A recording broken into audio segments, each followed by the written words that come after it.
এই সাক্ষী হচ্ছে জীবন্ত, আর ঈশ্বরের বাক্য জীবন্ত আছে, জীবন্ত বাক্য দ্বারা জীবন্ত সাক্ষী হচ্ছে। প্রত্যেকের সাক্ষীর প্রতি অনেক এরকম লোক অনেক দিন ধরে বয়ে বেড়াচ্ছি, অনেক কিছু করেছে সুস্থ পাওয়ার জন্য, আমরা কিন্তু মুক্তি পাইনি। আজকে পরমেশ্বর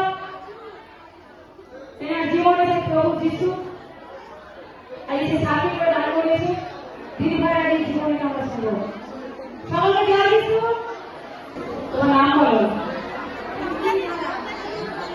হালেলুয়া। বাড়ি সবাই, তাই তো? এই দিদি ভাইকে আমরা আধুনিক পরিবারে পেয়েছি। এই দিদি ভাইয়ের নাম হচ্ছে রুক্মিণী ভাড়া, বাড়ি হচ্ছে সরকারি। হালেলুয়া। এনার জীবনে সমস্যা ছিল। তোমার জীবনে সমস্যা এখানে লেখা আছে কি? সাদা সাপ। সাদা সাপ। আগামী 28 তারিখ জানুয়ারির 28 তারিখে সাদা সাপের সাক্ষী হয়েছে। সাদা সাপের লেয়ার হয়েছে না হয়েছে? তাই এই দিদি ভাইয়ের জীবনে পরিষ্কার দেখো কেমন কষ্ট করে মহিমা করেছেন। হালেলুয়া। তাই এই সাদা সাপ এখানে লেখা আছে সাদা সাপ। সেই ছোটরা 12 থেকে 13 বছর বয়স থেকে কি এনার জীবনে সেই সাদা সাপ হয়। হালেলুয়া। কত থেকে? 12 থেকে 13 বছর ধরে কি সাদা সাপ। সাদা সাপ অধিক পরিমাণে হতে থাকে, মানে সাদা সাপ অধিক পরিমাণে হয়, তাই তো? খুব বেশি বেশি হয়। এর জন্য অনেক ডাক্তার দেখানো হচ্ছে, তাই তো? এই জন্য অনেক ডাক্তার দেখিয়েছে। আর কি করেছে? অনেক রোজাপাতিও করেছে।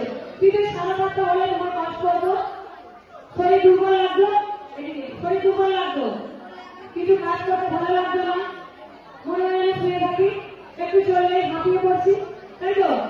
মানে মনে হচ্ছে যেন শুয়ে থাকলেই ভালো, কেউ কিছু বললে ভালো লাগতো না, এরকম একটা শরীরে কি কষ্ট নিয়ে কি করছিলেন? বই কাটলেন। এতটাই কি সাদা সাপ হবে, 12 মাসের কাপড় পাল্টানোর মতো, তাই তো? হালেলুয়া। তাই এরকম নিয়ে জীবনে উনি বই লাগাচ্ছিলেন। এই জন্য ডাক্তার অনেক ডাক্তার দেখানো হয়েছে। ডাক্তার কি বলেছিল? ডাক্তার কি বলছে? ওষুধ খাওয়া ঠিক হবে।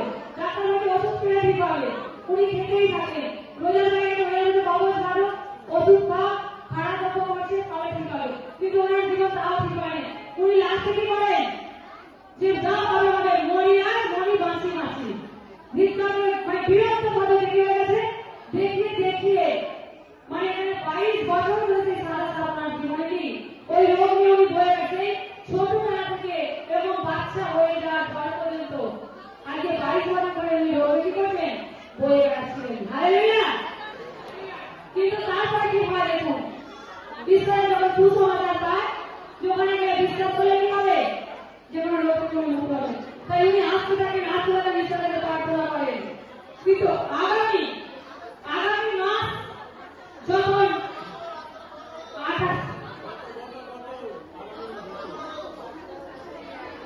হালেলুয়া 28 তারিখ যেটা লেয়ার ছিল, 28 তারিখে লেয়ার ছিল, সেই বলেছিল যে পাঁচটায় ওয়ার্ড বেরিয়েছিল যে যার সাদা সাদা আছে সেটি করুন, প্রত্যেকে দাঁড়াবে। এই দিদি ভাই সেই লাইনে কি করেছিল? উঠে দাঁড়িয়েছিল। আর যখন পাঁচটায় বলে যে সাদা সাদা রাস্তা এই মুহূর্তে কেউ বিনাশ হোক, তখন তুমি আমি রিসিভ করেছিলে?